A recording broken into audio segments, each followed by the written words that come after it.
Reds. You miss me? Oh, sorry, I didn't even know you were there. Oh, sorry. You okay? Stranger? Just disappeared off into the vast world of restaurants and bars. Six weeks break, Lizzie. That's been nice. It's lovely. It's like you're a teacher.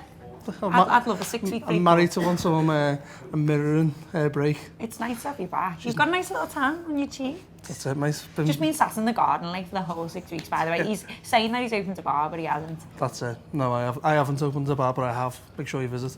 It is lovely. Can I just say, by the way, congratulations to yourself and Rob. So that's why Senior and Rob have been a little bit... Rob hasn't. I've been doing all the bloody work. Rob's had like a week or two where he's not been here. So for anyone who's been... We've had like a lot of questions as to why some people aren't here. Obviously, it's just summer. People are on holiday. People are doing things. And obviously, they were opening a bloody lovely bar. Rob's on holiday, so that's good. Yeah, he is. So this is your gutter man for like 3 or 4 weeks. Do you know what? At least, hopefully now the season started, we get something to speak about. So when Rob goes away every year, pretty much that, I get all the transfers. Then Rob, traditionally with the old transfer window, Rob would come back, seen the start, nothing had happened. But that's it, till the transfer window. Now you've got me, which is much better. With all your exclusives. With all my exclusives, yeah. Harvey Elliott spotted last night at Tranmere. Yes. So do you know what? You are welcome. He is, and I only saw it on Twitter, I think this morning, that he was spotted there, and it's like, it's pretty much a done deal now, is it not? You think so? Apparently Fulham won't let him go, apparently. They don't have much choice, so he will be a Liverpool player, so I believe. But yeah, he was at the ground last night, I think that tells you everything you need to know. It shows his intentions anyway, doesn't it? If he's pictured at a barber's as well, that's good news too. I love the way I dropped that little news in our little WhatsApp group and no one said anything, and then all of a sudden it was like, all the journalists were talking about it. I was like, yeah, I told you this 4 weeks ago. Oh, believe me, Rob Butman has taken the credit for this already. Don't you worry, And then threw me under a bus for one that didn't happen, yeah. He did. Nice. I've enjoyed my time off anyway. So, yeah, the European champions were in action last night, Lizzie. Yeah. Been nice to be able to say that. That's my first time saying it. So, yeah, the European champions, 6-time European champions, champions of Europe, were in action last night. 6-0, lovely. Very poignant that it was 6 as well. Yeah, it was, wasn't it? It's like, I think Ian Salmon said it on the weekend, that it's like because they scored more than stopped because they knew it was 6. I was like, bringing goalkeepers on up front. Stop now. 3 goals paid off as well. So I actually didn't get to see the first 35 the first half, but caught the last 10-15 minutes. But what I did see the last 10-15 minutes is positive. And in that 10-15 minutes, and this is not to be negative, it's more to applaud him, is good God, how lucky are we to have James Milner. He's great, isn't he? He's just a class above, isn't he? And like I say, it's no disrespect to any of those lads on the pitch. I know it's pre-season, I know they don't usually play, but that fella just looks like he could just waltz into the team, and it's just, he can do it with his eyes closed, can't he? Every year, they're like the first days of pre-season training, because obviously he's retired from international football and all that. You see him, and he's doing them lactate tests, and he always wins. What is the lactate test? I think they have to measure your saliva or something like that, and it's basically you're just running and running and running. I'm not the guy for the fucking lactate test. But, who knows? Hey, might be in your locker. But no, I think it's something to do with that. But he seems to win every year. But Joe Gomez gave him a good go. But by the way, he was another one who stood out for me last night. Absolutely top drawer. He made a little mistake, and the way he recovered from it was ridiculous. So good. But anyway, got some nice quotes. Well, I say I've got some nice quotes. You printed them for me. Klopp on bringing players in for the first team. You ready? We brought them in already. Only you don't realise it. Rhian Brewster, Alex Oxlade-Chamberlain didn't play last year. All the young boys today, they're all new players for us. That's all good. Transfer people don't want to hear that. No, we don't. And I mean, I don't know about you, but I'm a little bit torn on the transfer stuff. I think there really is pros and cons to it. The pros is that, we've got a strong enough squad. We've actually got more depth than what we actually think, and if Klopp believes in these lads, then really we should believe in them too, because he is the manager. He sees them week in, week out. But then the cons is that Rhian Brewster and Oxlade-Chamberlain didn't play at all last year. I mean, Oxlade-Chamberlain got like what? How many minutes, yeah. If that? At the end of the season, Rhian Brewster made the bench at Barcelona. It was just one of them. You can probably hear John Gibbons just having a lovely little meeting out there. Sounds like the person having the meeting with John Gibbons is having a lovely time. That'll be great, Cannon. But yeah, so it's like, I know we have a lot of belief in these players, and I understand the argument of we're not Man City. You can't compare Man City, us to Man City, and I do get that you can't compare us, but what you have to understand is that we are competing against Man City, and I think sometimes we need to be doing just that little bit more. I don't know. I think it could be an opportunity lost, and I'm going to get into this on the gutter a little bit today. If you're like me, you'll have watched the Champions League final coverage fucking 1,000 times since June the 1st, and Rio Ferdinand says something that's quite interesting. He's talking about saying that Liverpool historically, or in recent years, haven't been in for the highest grade of players, and he said, well, they're in that bracket now, they can go and get basically whoever they want. And to almost have to summer off from transfers this summer when you're European champions seems a little bit naive, when you could maybe go out, push the boat out and prolong success by going and get someone you wouldn't normally get. That being said, I think that it's very much a seller's market. If you're looking at someone like Tyrone Mings, over 26 million, it tells you that no one's for sale. Yeah, I agree. So I think Liverpool might just see what comes up. We're going to talk about Atletico Madrid and the gutter, and the fact that they're going to have a lot of money. Obviously, they sold Rodri for a lot of money to Man City. Griezmann's going today to Barcelona, and another transfer rumour. It feels like just quickly on the transfer stuff. I know we don't want to go too deep on it.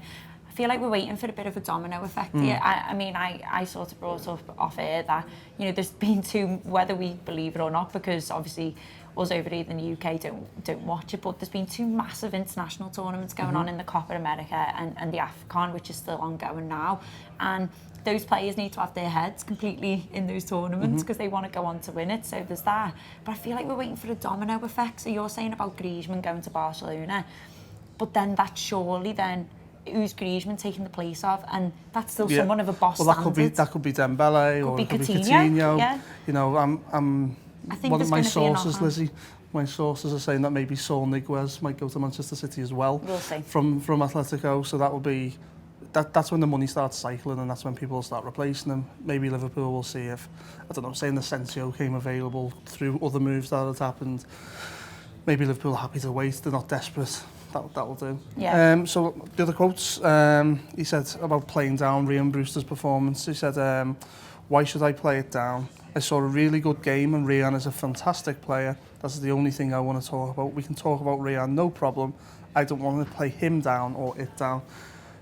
The one that got me was the header that he scored. It was such great reactions. He looks like a natural finisher. Yeah, he does. And I think you will see him sort of be engineered into that number 9 role this season. I really do. And there was a further quote just after that, I think, which I heard post-match, which was like, but it's down to him. And I think what he's done with that interview is really clever, because I think he knows that in that pre-season match, we know what James Milner can do, we know what Joe Gomez can do, we know what Fabinho can do, but he's the starlet. Him and like Oxlade-Chamberlain are probably the two people, and Joe Gomez to a certain extent because of his injuries, but we know what he can do from the start of last season. I feel like people are putting an expectation, and he's the one that people have got their eye on. He's the one that we're all putting our hopes onto if we're not signing him, to see what he looks like. And Jurgen Klopp's not soft. He knows that. And I think if he comes out and is like, right, yeah, he was excellent, he's the next big thing, he's this, it doesn't do good for the player. No.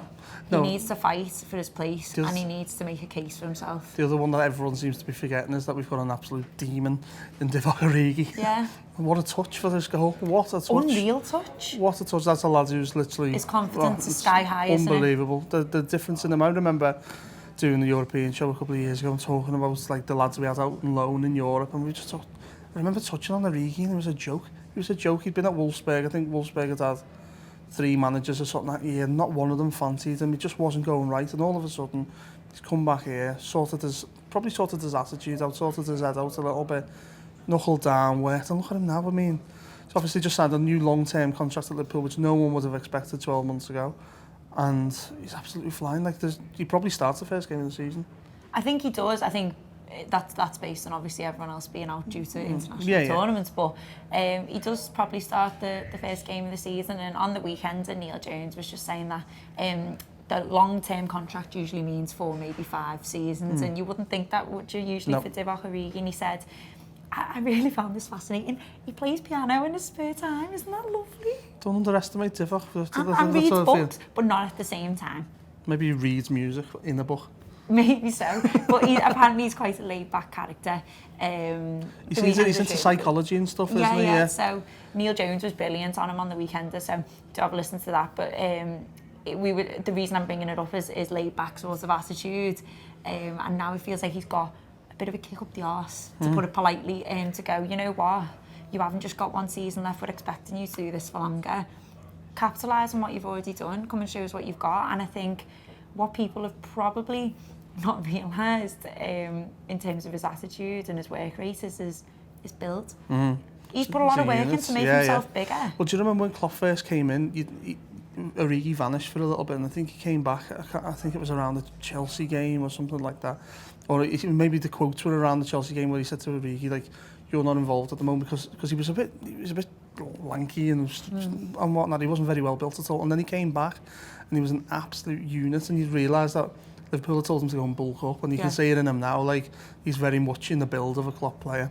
Okay, Anfield Wrap today then, Lizzie, what have we got? So, weekend, which I've just been speaking about, it's really good. Like I say, Neil Jones was on it alongside me, Andy Heaney and Sam and John hosting, but Neil was really, really good on just like, so it's like the young lads on pre-season, he goes and watches and covers a lot of the under-23s. Good insight from Neil as always. Gutter with yourself, with some Paul Senior insight, so hopefully a bit of a fresh take on things with not much going on, and then obviously AFQ a bit later.